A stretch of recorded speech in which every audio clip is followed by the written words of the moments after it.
Bienvenue à Gonyalzek pour le soutien de la jeunesse. Aujourd'hui, je vais vous présenter un extrait d'une télévision parlant justement de l'origine de la violence. Elle est présentée par l'un des grands historiens de l'humanité classique africaine, Nusere Kalala Omotunde. Que son cas soit vivifié. Ici, il nous montre une vidéo dans laquelle on explique comment la violence s'est instaurée dans le monde. Je vous laisse écouter l'essentiel. Du faux yaourt, du faux truc, que les organismes ont commencé à faiblir en intensité et les gens se sont retrouvés à machin. Mais je vais vous dire une chose, bilharziose, machin, on en a eu quand même des maladies. Je dirais qu'on a soigné avec des plantes, on allait boire de l'eau dans la rivière ne rendait pas les gens malades et ça permettait même de faire travailler les anticorps. Là, on a affaibli les anticorps parce que on peut plus boire l'eau de la rivière, on peut plus boire l'eau de ci, l'eau de ça. Bon, c'est vrai que dans certaines rivières, il y a des usines qui ont décharger des produits chimiques, mais il faut savoir que ce contact avec la création permettait d'avoir aussi un système immunitaire relativement fort. Et puis comme on mangeait des choses saines, il n'y avait pas d'hypertension, il n'y avait pas de diabète, il n'y avait pas toutes ces bêtises-là, ça. Hein, moi, je peux vous dire que... Il y avait des obèses dans les anciens temps. C'est-à-dire que quand vous regardez les iconographies, il faut regarder les iconographies. Moi, quand je reçois les journalistes, on va au musée. Parce que là, vous avez les traces du passé. Cherchez, voir. Par exemple, il faut savoir que, je vais vous dire une chose, la taille du blé dans l'Antiquité dépassait la tête d'un homme de 10 cm. Comment ça se fait que le blé arrive à votre genou aujourd'hui? C'est parce que ce n'est plus le blé d'autrefois, ce n'est plus l'énergie du blé d'autrefois. Donc c'est ça qu'il faut arriver à comprendre. Donc du coup, on voit véritablement que la violence va arriver comme un marqueur de l'histoire au deuxième millénaire. Eh ben, la chose c'est que Science et Vie a consacré quand même un dossier sur l'intrusion des Yamnaya dans le territoire africain, qu'on appelle aujourd'hui l'Europe, mais l'Europe c'est une femme africaine, ou Pélagia, qui était le nom du continent de l'aveu des Grecs, donc anciens. Si on peut voir le document donc, de Science et Vie, qui va tout simplement corroborer tout ce qu'on a dit depuis le début. On y va. C'est l'heure de retrouver les journalistes de Science et Vie, le magazine. Thomas Cavalier-Foll, bonjour. Bonjour. Je pense que j'ai lu trop vite votre article. Je descendrai des Mayas. Non, des Yamnaya. Les Yamnaya. Tout à fait. Moi, je descends des Yamnaya.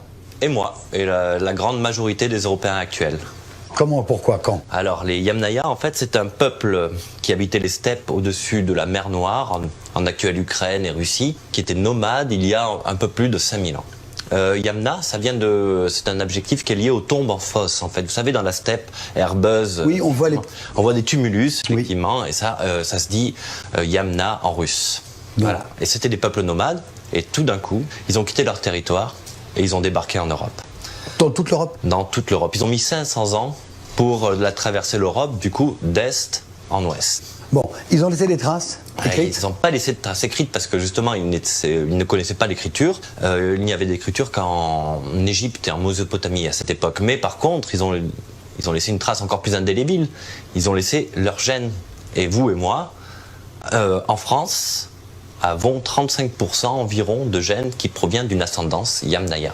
35%, c'est énorme. C'est énorme. C'est énorme. Comment est-ce qu'ils ont fait pour que j'ai, jusqu'à 5000 ans après, 35% de gènes Yamnaya? Certains chercheurs pensent qu'ils ont dû un peu zigouiller tous les individus masculins. Tous les mâles. Tous les individus masculins, effectivement. Et ça se voit sur le chromosome Y. Certains chromosomes Y que des Européens, avant l'arrivée des Yamnaya, ont complètement disparu. Tandis que les chromosomes Y qui étaient portés par les Yamnaya, eux, ils se sont absolument répandus dans la population. Et donc, on sait aussi apparemment que c'était une migration un peu sexuellement biaisée. C'est-à-dire que les Yamnaya, il y avait, selon une étude, 14 hommes qui ont migré pour une seule femme. Donc, c'était probablement... On ne sait pas s'il y a eu des massacres, mais en tout cas, ils se sont arrogés le droit à la reproduction. On a retrouvé des tombes? on a retrouvé, justement à cette époque-là, la culture en Europe, elle change complètement. Elle change complètement, alors qu'il y avait des fosses communes.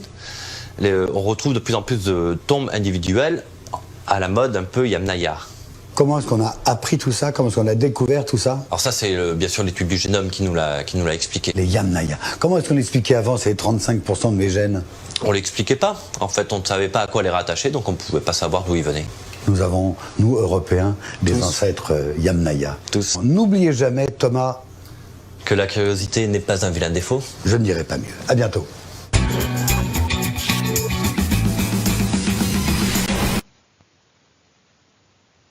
C'est quand même assez paradoxal que des personnes qui ne sachent pas, enfin qui ne connaissent pas leur origine, aient essayé de définir les origines de la planète entière. Voilà, c'est-à-dire que là, vous avez compris le complexe occidental, en fait, qui, comme Nietzsche disait, cette volonté de puissance dans l'impuissance, en fait, tout simplement.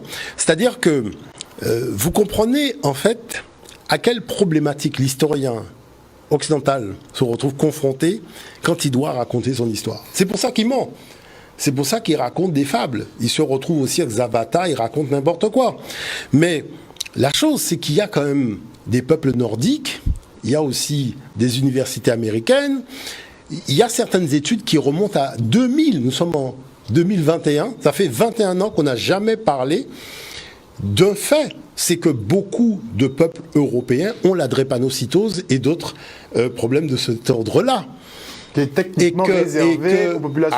C'est-à-dire que on raconte du faux et de l'usage de faux, alors que les Européens ont aussi, notamment toute la partie sud de la Méditerranée, les Européens sont sujets à la drépano.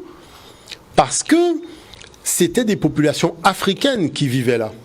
Et comme vous avez vu, ils ont massacré les hommes. Donc, vous voyez que la relation entre le masculin noir africain, le masculin caucasien, c'est une relation qui a quand même des antériorités conflictuelles qui ne viennent pas du côté africain, mais qui viennent de quelqu'un qui est en stratégie de conquête à tous les niveaux. Conquête intellectuelle, conquête culturelle, conquête spirituelle. Il faut prier son Dieu, il faut manger ses pâtes alimentaires, il faut avoir son même virus. Toi, tu n'as pas le droit d'avoir tes anticorps. Enfin, c'est-à-dire qu'on est dans du grand n'importe quoi, parce que c'est un délire qui a commencé. Vous voyez, il faut se dire les choses clairement. C'est un immense délire qui a commencé en 2000, que les souverains de l'Égypte, je pense à Ramsès III et Sheshonq et les autres, ont essayé de maîtriser, surtout Ramsès III d'ailleurs. Alors, tu as suivi cet extrait. Dis-moi ce que tu penses afin de comprendre la science cachée. Ngoya à l'écoute de tous, Ngoya à l'écoute de la jeunesse, que les ancêtres donnent bonheur. Nge me mangaje yewuk a journée. Nke mbwene